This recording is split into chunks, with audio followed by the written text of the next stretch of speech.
എല്ലാവർക്കും വിനീത നമസ്കാരം. ശ്രീമദ് ഭാഗവതം ദശമസ്കന്ധം അധ്യായം 50 ശ്ലോകം 32, 33, 34, 35, 36, 37, 38 7 ശ്ലോകങ്ങള് ഇന്ന് നമുക്ക് നോക്കാം. ഭഗവാൻ ബലരാമസ്വാമി വരുണപാശം കൊണ്ട് ബന്ധിച്ചു വാധിക്കാനായിട്ട് അങ്ങോട്ട് പുറപ്പെട്ടു ജരാസന്ധനെ. അപ്പൊ ശ്രീകൃഷ്ണ ഭഗവാൻ തടുത്തു. ഇപ്പൊ വേണ്ട ഏട്ടാ, അപ്പൊ അയാളെ കൊല്ലണ്ട എന്ന് പറയുകയാണ്.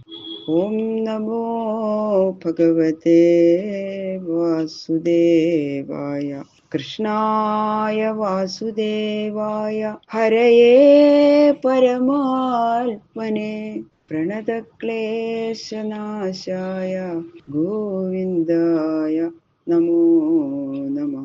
ഓം നമോ ഭഗവതേ വാസുദേവായ. ഓം നമോ ഭഗവതേ വാസുദേവായ. ശ്ലോകം 32. ബധ്യമാനം ഹതാരാദിം പാശൈർവാരുണമാനുഷൈ വാരയാമാസ ഗോവിന്ദ തേന കാര്യചികീർഷയാ. വാരുണപാശം കൊണ്ടും മറ്റും ബലരാമൻ ജരാസന്ധനെ കെട്ടി പരവശനാക്കി ഹനിക്കാൻ ഭാവിച്ചു. ഇത് കണ്ട ഭഗവാൻ അങ്ങനെ ചെയ്യണ്ടായിട്ടാ, ഇപ്പൊ ചെയ്യണ്ടായി, ഇപ്പൊ അയാളെ കൊല്ലണ്ട. എന്തുകൊണ്ടെന്നാൽ അയാള് നമ്മുടെ സൈന്യമൊക്കെ നശിപ്പിച്ചിട്ടുണ്ട്, ശരിയാണ്. എങ്കിലും ഇനിയുള്ള സമയത്ത് ആ ദുഷ്ടന്മാരെയൊക്കെ നിഗ്രഹിക്കണല്ലോ. ആ സമയത്ത് ഇവൻ കാരണം നമുക്ക് ഇയാള് കാരണം കുറച്ച് കാര്യങ്ങൾ സാധിക്കാനുണ്ട്. അതിനുശേഷം മതി എന്ന് പറഞ്ഞു. സമുക്തോ ലോകനാഥാഭ്യാം വ്രീഡിതോ വീരസമ്മത തപസേ കൃതസങ്കൽപ്പോ വാരിതപഥി രാജഭി. അങ്ങനെ ലോകനാഥന്മാരായ രാമനും ശ്രീകൃഷ്ണനും ജരാസന്ധനെ ഇങ്ങനെ കൊല്ലാതെ വിട്ടയച്ചപ്പോ വീരൻ എന്ന് പേര് കേട്ട തനിക്ക് നേരിട്ട പരാജയത്തെ ഓർത്ത് ലജ്ജയായി ജരാസന്ധന്.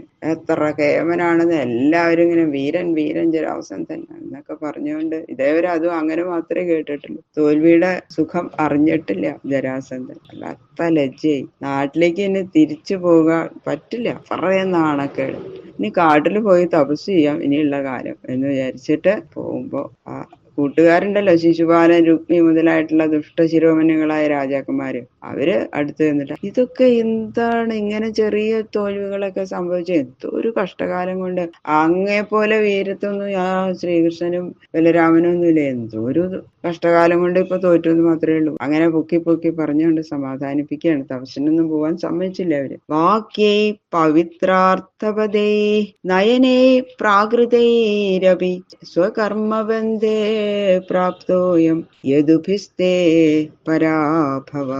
തപസ്സിനായിട്ട് പോണ അതിന്റെ ഒന്നും യാതൊരു ആവശ്യമില്ല. തപസ്സിന് പോയി എന്തൊക്കെയായി പറയണത്. പലവിധ സാരോപദേശങ്ങൾ കൊടുക്കുകയാണ്. അങ്ങൊരു മഹാരാജാവില്ലേ, രാജനീതി അനുസരിച്ച് ജയവും പരാജയവും ഒക്കെ എല്ലാവർക്കും ഉണ്ടാവില്ലേ യുദ്ധത്തില്. ഇതൊക്കെ സാധാരണയല്ല.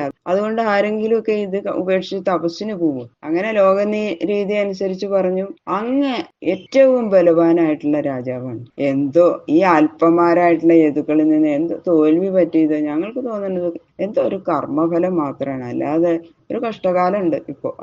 അല്ലാതെ അവരുടെ വീരത്വം കൊണ്ടൊന്നുമല്ല. അതുകൊണ്ട് അങ്ങ് തപസ്സിനൊന്നും പോകേണ്ട യാതൊരു ആവശ്യമില്ല. ഇനിയുണ്ടല്ലോ അവസരങ്ങള്, അവരെ നമുക്ക് തോൽപ്പിക്കാന്നേ എന്നൊക്കെ പറഞ്ഞ് അങ്ങനെ പീരി കയറ്റി.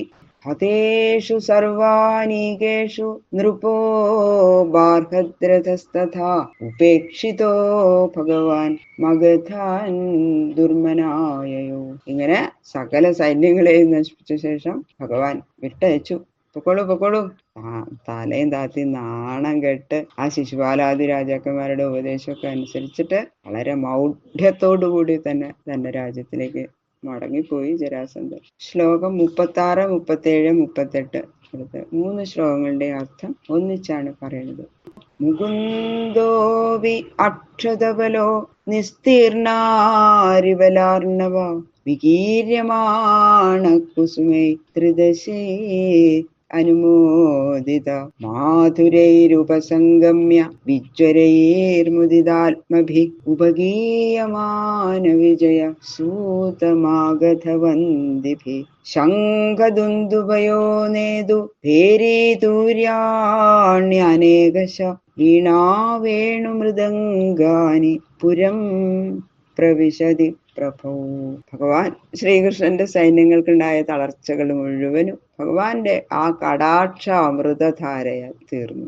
ഒരു അമൃത കടാക്ഷം. ഭഗവാൻ എല്ലാവരും വീണ് കിടക്കുന്ന ഭടന്മാരെയൊക്കെ നോക്കി എല്ലാവരും ഉറക്കത്തും എണീട്ടമാര് സൗഖ്യമായിട്ട് അങ്ങോട്ട് എഴുന്നേറ്റ് ജയഘോഷം അങ്ങോട്ട് മുഴക്കാൻ തുടങ്ങി. സമുദ്രം പോലെ കയ്യും കണക്കും ഇല്ലാതിരുന്ന ശത്രു സൈന്യത്തെ മുഴുവൻ ഇങ്ങനെ സംഹരിച്ചില്ലേ, അത് കണ്ട് സന്തോഷമായി ദേവന്മാര് ശ്രീകൃഷ്ണന്റെയും ബലരാമന്റെയും മീതെ പുഷ്പവൃഷ്ടി ചൊരിയാൻ തുടങ്ങി. മധുരാപട്ടണ നിവാസികൾ അവര് വല്ലാത്ത ദുഃഖത്തിലിരിക്കുകയായിരുന്നു. ഇത്ര ഗംഭീരമായിട്ടുള്ള സൈന്യബലാണ് ജരാസന്ധന്.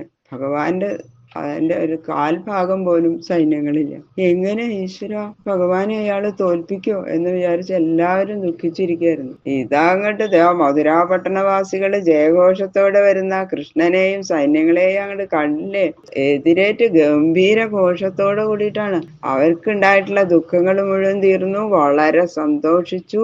പിന്നെതാ വന്ദികളും സ്തുതിപാഠകന്മാരും ഭഗവാന്റെ വിജയത്തെക്കുറിച്ച് കീർത്തനങ്ങൾ പാടി. ഭഗവാൻ അങ്ങനെതാ പട്ടണത്തിലേക്ക് പ്രവേശിക്കുമ്പോ ആ ജയിച്ച സന്തോഷത്തെ സൂചിപ്പിക്കാനായിട്ട് പേരുകള് തൂര്യങ്ങള് ഒക്കെ അങ്ങോട്ട് മുഴക്കി, വീണകള്, ഗംഭീര വാദ്യഘോഷങ്ങള് തന്നെ, വേണു, മൃദംഗം, ശംഖം, ദുന്ദുബി ഇങ്ങനെയുള്ള വാദ്യങ്ങളൊക്കെ അങ്ങനെ അതാത് വാദ്യക്കാർ ഉപയോഗിച്ച് ചെണ്ട, മദ്ദളം, മൃദംഗം ഇങ്ങനെയല്ലേ എല്ലാ വാദ്യങ്ങളും മുഴക്കി അതിഗംഭീരമായിട്ടുള്ള സ്വീകരണമാണ് ഭഗവാനും ബലരാമേട്ടനും കൊടുത്തത്. അത്ര അവർക്ക് കുറച്ചൊരു സംശയം ഉണ്ടായിരുന്നതുകൊണ്ട് കൂടുതൽ സന്തോഷമായി.